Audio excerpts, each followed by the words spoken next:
This is 37th Street Radio and TV, and of course, we're out here hooking you up with the best of the best when it comes to guests. And today we have another special guest. So, guest, please just introduce yourself.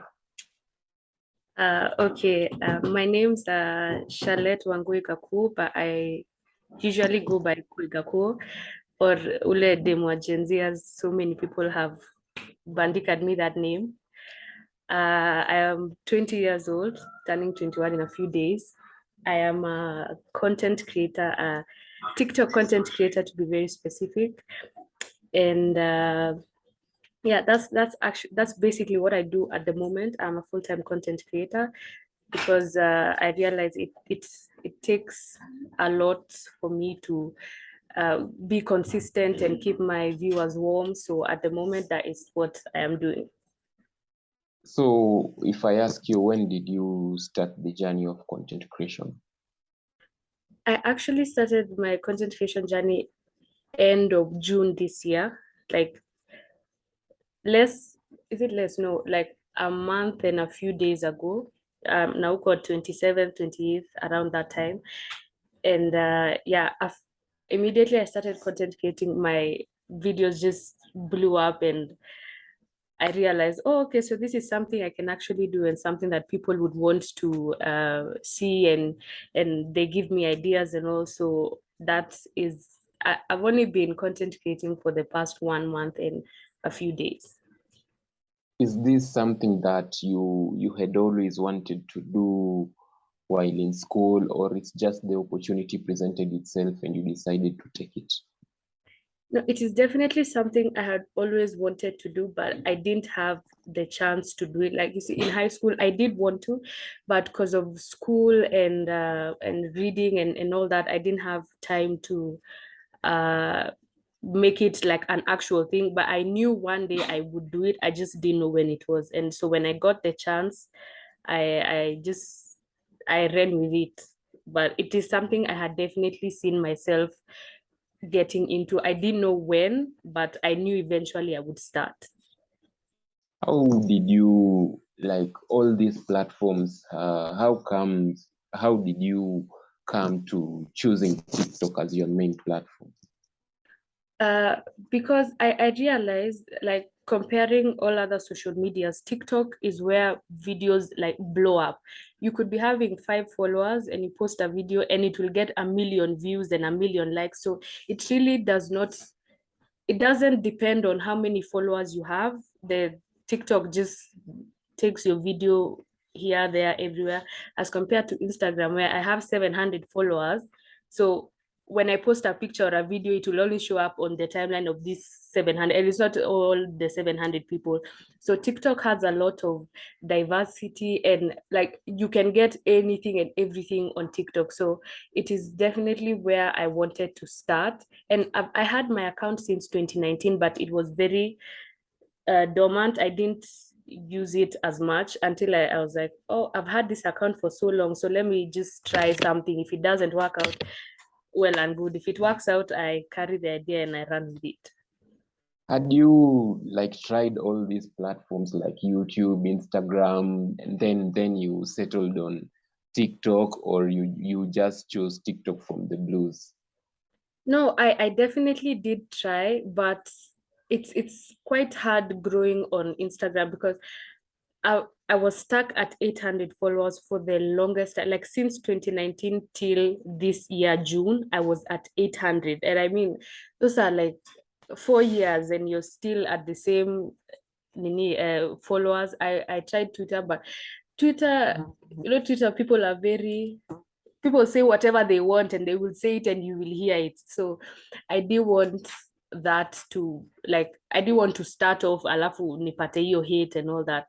So I decided not to do that at first. But Instagram, yes, I wasn't posting all this content. I was, like a picture here and there, me singing or stuff like that, until I decided I went on TikTok and I saw, oh, this is the best platform to grow on, because is these other ones have, I mean, they're not working the way I'd want them to. And since I hadn't tried TikTok, I was like, let me try and see. If it doesn't work out here, then I don't know. I don't know what I'm going to do. I'll just look for something else to do. But when it started working out for me, then I was like, okay, yeah, I should have started with this all along. Yeah, you just talked about something, and uh, I want to really know, like, you see in TikTok, every other person is dancing and singing. So for you, you choose to just talk about issues that are happening in the society. So how did you decide that instead of singing and dancing like everybody, let me just talk to people?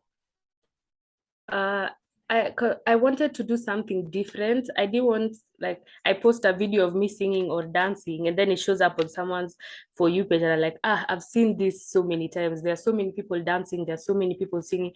So I wanted something different. And what I realized when it comes to me is when I use my voice on TikTok, like when I talk with my actual voice, is when my videos get a lot more views. And also, I definitely wanted something someone will see and be like, oh, I've never seen anything like this before. Let me see what this is about. And then they'll go to my page and see, oh, so this is actually what she does.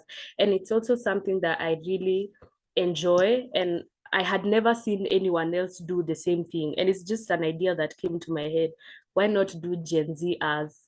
I was like, oh, yeah, that's a really good idea. And I've not seen anyone try that before. So I wanted something different from what people are already used to. I wanted to be that different, especially even now when I go somewhere, guys are like, oh, you're that girl who does those Gen Z videos. Like that is the name that I wanted to create for myself. So whenever someone sees this face, they'll know, she's the one who does those Gen Z videos. So I wanted to be very different from what people like. So I wanted to bring something new. Did you experience like self-doubt? Is there any one point that you felt maybe let me just pursue something else, or have you always been motivated to just do it? I did, because this I knew I wanted to start at content creative, but I didn't know what I wanted to do.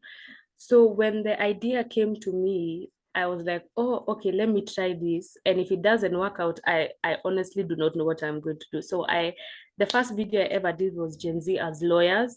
And immediately I posted that video, I switched off my phone because I did not want to see, or maybe it has one view or one like or whatever. And I put in so much work into that video. And if it didn't get the kind of recognition that I wanted it to, I would definitely have felt like I've done so much and it's not bearing any fruit. So I did have self-doubt, but I told myself I'd rather live with I tried and it didn't work out rather than I didn't try because, oh, I was scared of what people would say, or I didn't want negative feedback or stuff like that. So yes, I did switch off my phone because I was scared, but I realized I will eventually have to check my phone and see how my video is doing until I switch on my phone and I saw it has so many comments, it has so many views, and guys are telling me next do Gen Z as this and this and that. So even the positive feedback that I got after posting that one video, my first video, is what gave me the motivation to keep doing it, and seeing people actually enjoy this and they want to see more of it. I was like, okay, now the self-doubt is gone. Let us do this. This is what people like, and this is what we are going to do. It was there, but I didn't want it to stop me from doing what I wanted to do. Which clip, if you can remember, that gave you a massive following, or which clip did which one of your clips that trended? Because from me, I knew you from that Gen Z clip of someone is being robbed, a Gen Z guy is being robbed. So that's where I knew you. So if you can Oh, uh-huh. remember, which clip made you gain a massive following? It's actually that one, the one of me in the car, Gen Z being kidnapped. Yes, that is the one that really like blew up. And I feel like it is because I put in a lot more effort into that one as compared to the others, because I woke up at 7 a.m. to film that video. Like the night before, I set an alarm. Tomorrow, I'm waking up at 7 to film that video. then I go back to sleep. So I woke up at 7 and I wanted to make it look as authentic as possible, because I'm sure you could see I'm still wearing my gown and my hair is still a bit messy. I wanted it to look like, yes, okay, the robbers came, they robbed our house and they've taken me, they've kidnapped me. Like straight from bed, they just told me just get into the car. So that is the video that really blew me up, and also getting recognition across all other social media platforms. It's actually the one that has gotten the most views and the most attention as compared to all others on Instagram, Twitter, and TikTok. So yes, it is definitely that one. And I look at it now and I'm like, yeah, I actually watch it and I find it funny. I've never done that before, but I actually find it funny. So if somebody asks you, like, on these social media platforms, you really have to be consistent, otherwise people can easily forget about you. Yes. How do you manage to be consistent? What do you do on days that you do not even feel like recording anything? I realized I wanted to create a very intimate relationship with my followers, and not just, I just didn't want them to know as that girl who does those Gen Z videos. So sometimes I will put an Instagram poll, guys, ask me questions, like get to know me for me, and not just that girl who is a content creator. So of course, yes, there are times that I wake up and I'm like, I honestly do not feel like making a video today. I don't want anything to do with social media, but then this is what I have always wanted. I have always wanted recognition, because I knew I have so much to show, and I wanted to share that with people. So if I'm not making a Gen Z video, I'll probably post something of me talking or just me giving an opinion, so that even if someone who's never seen my videos and they see me, they're like, oh, this girl seems interesting, then they'll go to my page and see she does Gen Z content and all. So creating a very intimate relationship with my followers is definitely something that I do, and I want to keep doing, so that I can gain more followers and gain a lot more recognition than I already have now. So yeah, that is basically what I do. Yeah. Now, I would also like to know, what is your end game in this content creation? Maybe do you want to move to grow and even be an actor? Like, what do you want to achieve in this content creation game? I do want to become an actress. It is something I've always wanted. Even in high school, when my teachers would ask me, Charlotte, what do you want to be when you grow up? I'd be like, teacher, I want to be an actress. You know, they would ask someone, what do you want to be? They say a doctor. For me, it has always been an actress, or a public figure, whether it's a musician, whether it's an actress, or anything of the sort. But this is definitely my end game, and I've been told so many times, oh my gosh, you pull off this character so well, the Gen Z as a police, as a traffic police, Gen Z as a surgeon, Gen Z as a doctor. Like, I have never been a surgeon, never been a doctor, never been all these things, but I'm able to bring out the kind of profession that I choose to impersonate. So yes, it is, acting is definitely where I see myself. Yeah, and then I would also just like to know, with a lot of growth, there comes very hateful comments. So do you receive these hateful comments, and how do you deal with them? Yes, I do receive hate comments, especially on Twitter. A lot. No, okay, not a lot, but yes, I do. Even on Instagram, like someone will just DM me a hate comment. I'm like, "Hey, you've taken that second of your day. You're giving me attention. You're giving me your time." So, and I realize someone who's hating on you, like I'll see a hate comment, especially on Twitter, and then I'll go to their page. This person doesn't have a profile picture. This person doesn't have a username. This person has 5 followers. So I feel like if you hate me, I show yourself, because it is me you're hating. You know me, you have seen me, you know who I am. So if you're hating on me, please show yourself, so that I know, oh, okay, so this is a person who's hating. And plus, I have very thick skin, and hate comments don't get, like, tell me something I haven't had before. You'll tell me I have a big forehead. I know. I know I have a big phone. It is there. It is there. I know. You're telling me at oh, you're short or you're fat and you're stupid. I have had all these things. Tell me something I have not had before. And plus, someone who's hating on you is definitely not doing better than you. They are not. They want you to stoop down to their level so that you can be at par. You're here and they're here. So they want to bring you all the way here and they want your attention. Because if they say something mean to you and then you reply to it, then people will see you've replied to so and they'll go to their page and then they'll earn followers and all. So giving them that airtime and their attention is really not necessary. And plus, you're hating behind an anonymous account. If you showed me your face, then I'd look and be like, okay, yeah, you're a real hater. But now you're behind an anonymous. You don't even have a username. It's user 4234 blah blah blah. So I really don't give them the attention that they want. Initially when I started, because I have this thing of you show me that you hate me, I want to retaliate. I want to show you that you can't, there's nothing you can do that will ever make me feel bad. But then I realize I'm giving them so much attention and they don't deserve it, because they will sit there and they will watch all my videos and then decide, oh, she's not good or anything. But you've liked my videos, you followed me, you viewed my videos. Like, well, if you see my video and you don't like it, just scroll away. It's really that simple. But giving them the attention is something I decided I'm not gonna do anymore. Plus, I knew there's going to be hate, because I won't be everyone's cup of tea. I will not be funny to some people, and it is definitely something I understand. I mean, we are all different. So, and seeing that there are people who hate what I do is a confirmation to me that I'm doing something right. I'm not pleasing the crowd. Because if a hater told me you should stop posting these Gen Z videos and then I stop posting, I mean, I've given them the win, they've taken the win, and it's not really benefiting me in any way. So yes, you say stop this Gen Z content, but I'm not stopping. I mean, look at what it's doing for me.